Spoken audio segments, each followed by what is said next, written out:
नमस्कार, मी अनिल जाधव. अॅग्रोवनच्या मार्केट कट्टामध्ये आपलं स्वागत. यंदा देशातच नव्हे तर जागतिक पातळीवर सुद्धा कापसाचं उत्पादन कमी राहील असे अंदाज येत आहेत. आता आपल्या देशातलं उत्पादन कमी आहे हे आपल्या सगळ्या शेतकऱ्यांना सुद्धा माहिती आहे, कारण आपलं उत्पादन शेवटी आपणच घेतो. पण दुसरीकडे जर आपण बाजाराचं पाहिलं तर बाजारामध्ये आपल्याला सध्या अपेक्षित दर मिळत नाही. दर दबावातच आहेत. हमी भाव काहीसा बाजारांमध्ये मिळतोय. तर एकूणच शेतकऱ्यांमध्ये अशी चिंता आहे की यंदा उत्पादन तर घटलं तर मग आम्हाला आमचा अपेक्षित भाव मिळेल की नाही, किंवा येणाऱ्या काळामध्ये कापूस बाजारात आपल्याला काय दिसू शकतं. याच प्रश्नावर आज आपण चर्चा करणार आहोत. आज आपल्या प्रश्नांची उत्तरं देण्यासाठी, आपल्याला मार्गदर्शन करण्यासाठी ज्येष्ठ कापूस बाजार अभ्यासक, कापूस तज्ञ गोविंद वराळे सर आज आपल्या सोबत आहेत.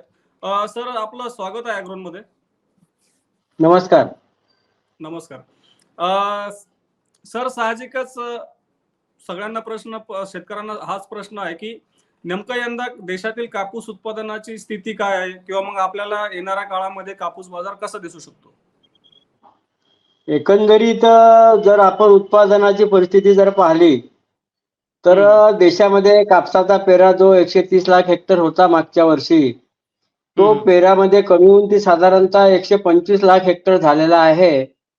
आणि जागतिक जरी आपण विचार केला तर जागतिक पातळीवर सुद्धा कापसाचं जे उत्पादन आहे ते मागच्या वर्षीपेक्षा कमी झालेलं आहे, कमी होण्याचे संकेत आहेत. किंवा असं एकंदरीत जे फिगर्स काढल्या इंटरनॅशनल फिगर्स, त्या मागच्या वर्षीपेक्षा यावर्षी जागतिक पातळीवर सुद्धा उत्पादन कमी आहे. देशातच एकंदर विचार केला तर देशामध्ये सुद्धा कापसाचं जे उत्पादन मागच्या वर्षी 336 लाख गाठी होतं, जे गव्हर्नमेंट ऑफ इंडियाची जी एजन्सी आहे COCPC, committee on cotton production and consumption, त्यांनी मागच्या वर्षी 336 लाख गाठीचं उत्पादन काढलं होतं. यावर्षी मात्र त्यांनी 316 लाख गाठीचं उत्पादनाचा अंदाज व्यक्त केलेला आहे.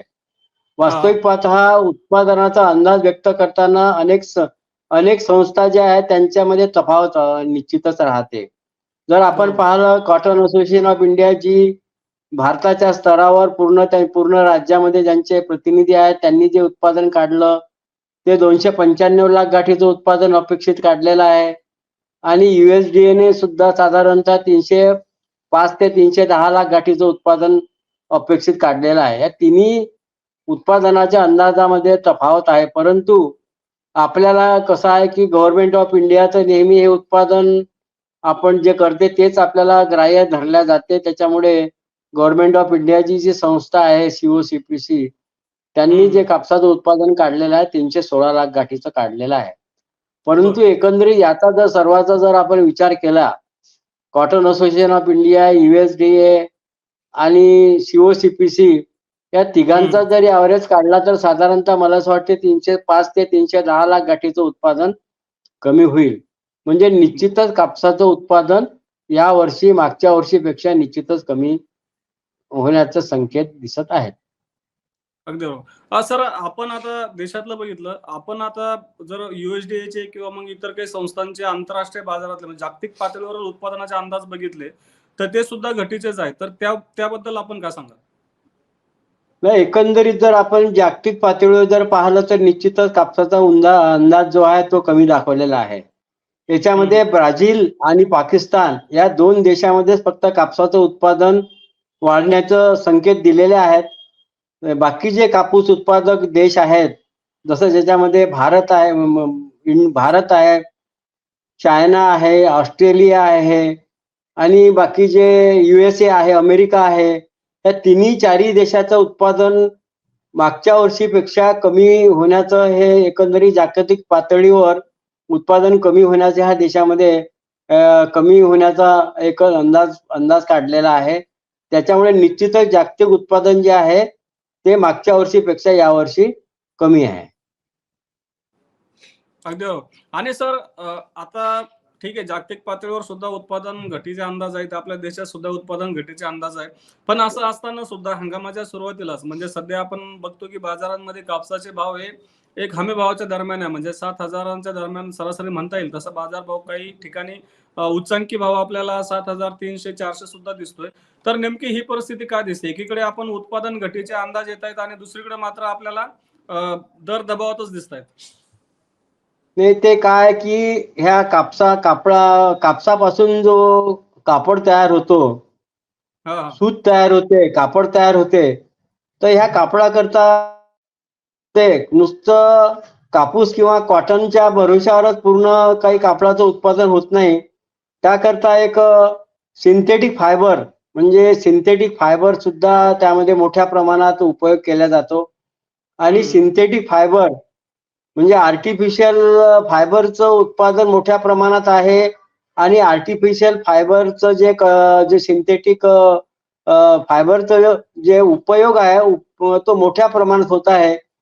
कारण काय आहे की ह्या कापसापासून सूत, कापड हे तयार झाल्यानंतर कापसाचा जो कापूस जो भावाने खरेदी केला जातो, त्यामध्ये बाकीचा खर्च प्रक्रिया खर्च येऊन जो कापड विक्रीचा जो हिशोब आहे, ते जर त्या टेक्सटाईल मिल्सला परवडलं पाहिजे त्या दृष्टीने त्यांना जसं जे फायदेशीर वाटते त्याप्रमाणे ते उपयोग करते. त्यामुळे कापसाच्या सोबतच सिंथेटिक फायबरचा जो आपला पर्याय आहे तो पर्याय मोठ्या प्रमाणात त्याचा उपयोग करत असल्यामुळे कापसाचे जे दर आहे जे वाढायला पाहिजे ते वाढत नाही आहेत. वास्तविक पाहता एकंदरीत जर आपण परिस्थिती जर पाहिली, जसं भारताचं उत्पादन कमी आहे म्हणजे देशांतर्गत कापसाचं उत्पादन कमी आहे, जागतिक लेवलला कापसाचं उत्पादन कमी आहे आणि आंतरराष्ट्रीय मार्केट जे आहे ते सुद्धा एक दबावात आहे. बरोबर. परंतु एक आपल्याला फायदेशीर किंवा एक सपोर्टची बाजू एकच आहे भारतामध्ये, की जे गव्हर्नमेंट ऑफ इंडियाने जे MSP म्हणजे मिनिमम सपोर्ट प्राइस किमान आधारभूत दर जे यावर्षी जे जाहीर केलेले आहे ते 7,020 रुपये आहेत. त्यामुळे जरी भाव कितीही दबावात असले तरी 7,000 रुपये प्रति क्विंटलच्या कमी कापसाचे भाव निश्चितच होणार नाही. हे मला म्हणजे जवळपास खात्री वाटते. त्याच्यामुळे मला असं हमखास सांगावं असं वाटते की 7,000 पेक्षा भाव कमी होणार नाही. आता हे वास्तविकता आहे की मागच्या वर्षी किंवा त्याच्या मागच्या वर्षी म्हणजे यावर्षीचा 23-24 हंगाम आहे, 22-23च्या पूर्वी 21-22च्या हंगामामध्ये जर पाहिलं तर साधारणतः कापसाचे दर हे 7,500 पासून सुरुवात झाली तर 13,000 पर्यंत ते वाढत राहिले आणि साधारणतः 10,000 रुपयाचा कापसाचा दर शेतकऱ्यांना मिळाला. कोणी म्हणजे 8,000 विकले असेल, कोणी 12,000 विकलं असेल, कोणी 10,000 विकलं असेल. मागच्या वर्षी हीच परिस्थिती राहील.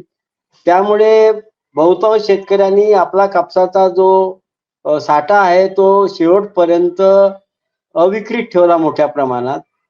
त्यामुळे ते मागच्या वर्षीचा कापूस अविक्रीत राहून शेवटी आता कसं आहे, पावसाची वेळ आली, पेरणीची वेळ आली, त्यामुळे जो 8,000 रुपये कापसाचे दर होते सुरुवातीला मागच्या वर्षी 8,000-8,500 रुपये, ते साधारणतः मग त्यांना 7,000 पर्यंत विक्री करावी लागली.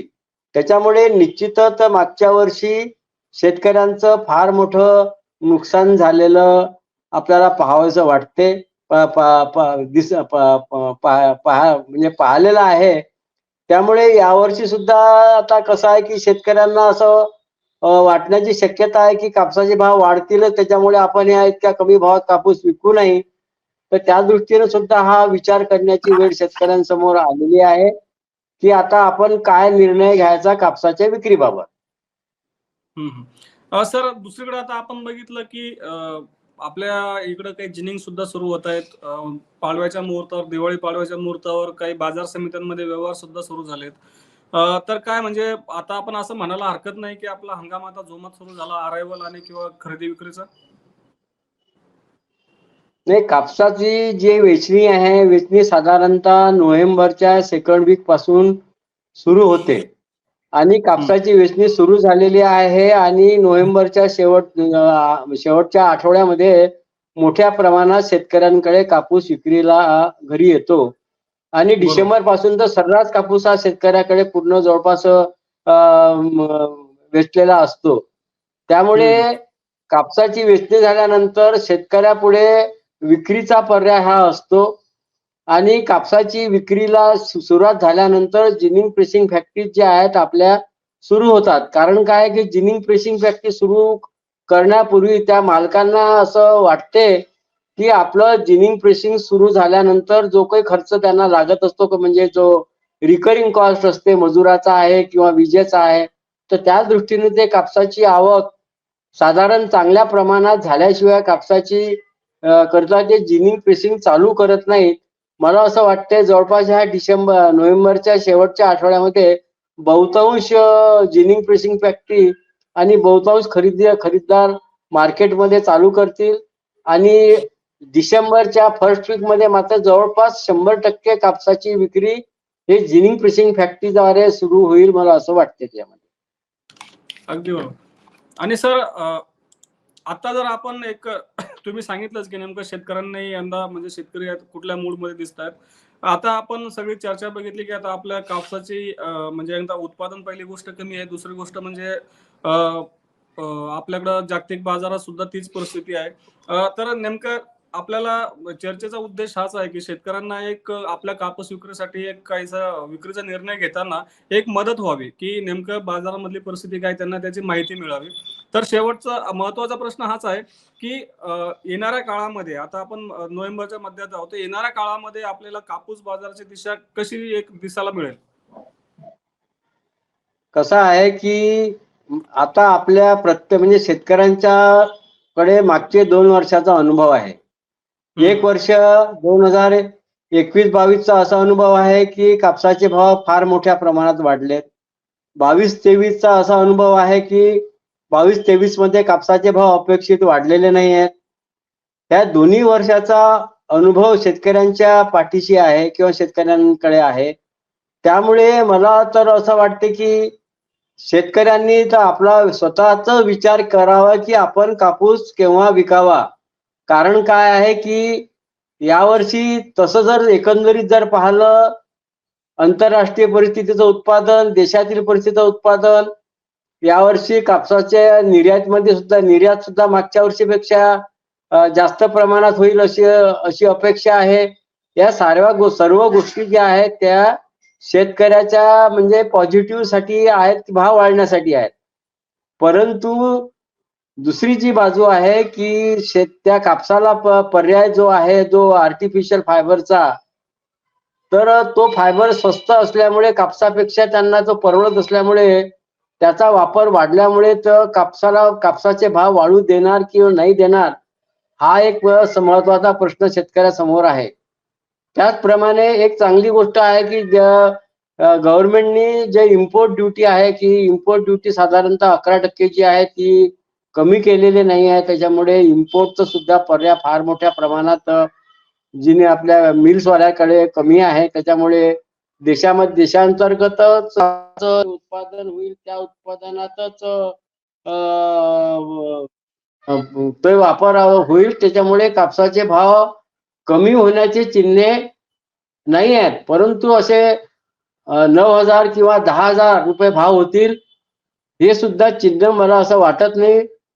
फारच जर एकंदरीत जर समजा पुढे याचा इफेक्ट झाला जानेवारी मध्ये वगैरे, तर कापसाचे भाव हे जे आहे साधारणतः 7,000 रुपये जे आज आहेत, कमीत कमी 7,072 7400, त्याच्यामध्ये सरकीचे भाव वाढू शकतील कारण उत्पादन कमी असल्यामुळे सरकी हा एक महत्वाचा घटक आहे.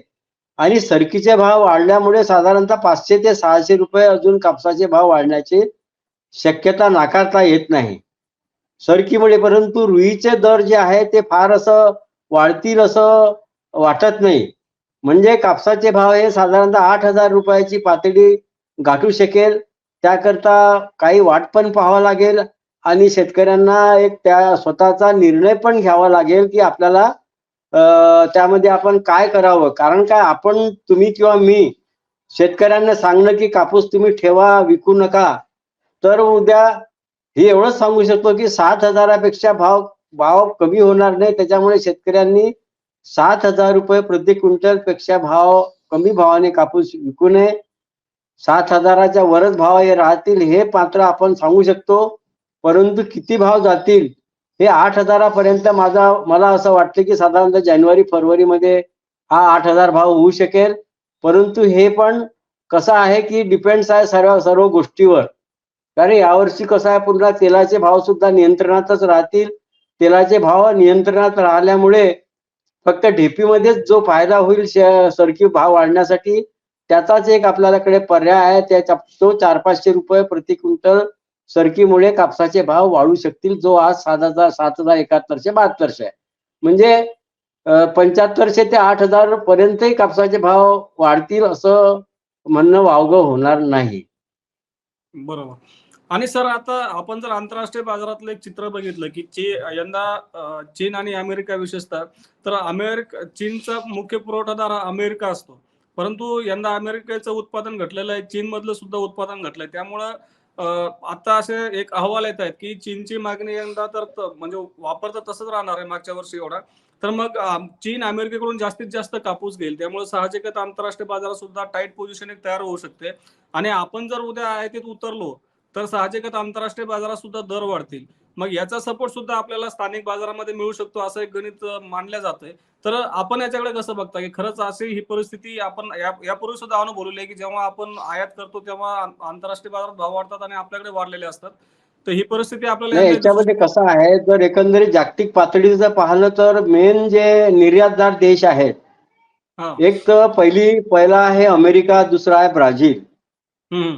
तर ब्राझीलचं जरी एकंदरीत आपण पाहिलं तर ब्राझीलचं उत्पादन मोठ्या प्रमाणात वाढलेलं आहे. जरी अमेरिकाचं उत्पादन कमी झालेलं आहे आणि चायनाची डिमांड वाढलेली असेल, तर ती डिमांड जी अमेरिकेच्या ऐवजी जो अमेरिकेचा जो कोटा आहे तो ब्राझील कडून पूर्ण होऊ शकते. त्याच्यामुळे, कारण ब्राझीलचं उत्पादन मोठ्या प्रमाणात आहे आणि चायनाचं जरी डिमांड वाढली तर ब्राझील कडून त्याची एक हे सप्लिमेंट होऊ शकते. त्यामुळे आपल्याला त्याच्यामध्ये 5-10 लाख गाठीचा फरक पडू शकते. जो मागच्या वर्षी समजा यावर्षी 25 लाख गाठी, 25 किंवा 30 लाख गाठी पण एखाद्या वेळी एक्सपोर्ट होऊ शकतात. पण फार मोठं असं 50 लाख गाठी वगैरे किंवा फार मोठ्या 20, 25, 30 लाख गाठीचा फरक असा पडणार नाही आहे. त्याच्यामुळे तो आंतरराष्ट्रीय दराचा जो आपण विचार करतो काही प्रमाणात होऊ शकतो, पण मोठ्या प्रमाणात त्याचा अंदाज दिसत नाही. अगदी बरोबर. सर, मला तर वाटतं आपण आता सध्याच्या परिस्थितीत जे काही महत्वाचे प्रश्न होते त्यावर चर्चा केली. आता कापूस हंगाम आपला आता कुठं जोर धरतोय असं एक परिस्थिती आहे. पुढच्या काही आठवड्यांमध्ये कदाचित आणखीन स्पष्टता येईल. त्यावेळेस आपण भेटतच राहू. सरांनी आज आपल्याला इथे वेळ दिला. आपल्या प्रश्नांची जी काही उत्तर होती की नेमकं बाजाराची उत्पादनाची परिस्थिती काय आहे, येणाऱ्या काळामध्ये बाजारात आपल्याला काय परिस्थिती दिसू शकते, याचं छानपैकी विश्लेषण आणि अभ्यासपूर्ण विश्लेषण सरांनी केलं. त्याबद्दल मी सरांचे आभार व्यक्त करतो. धन्यवाद सर, आपण आम्हाला धन्यवाद. आज वेळ दिला त्याबद्दल. थँक्यू.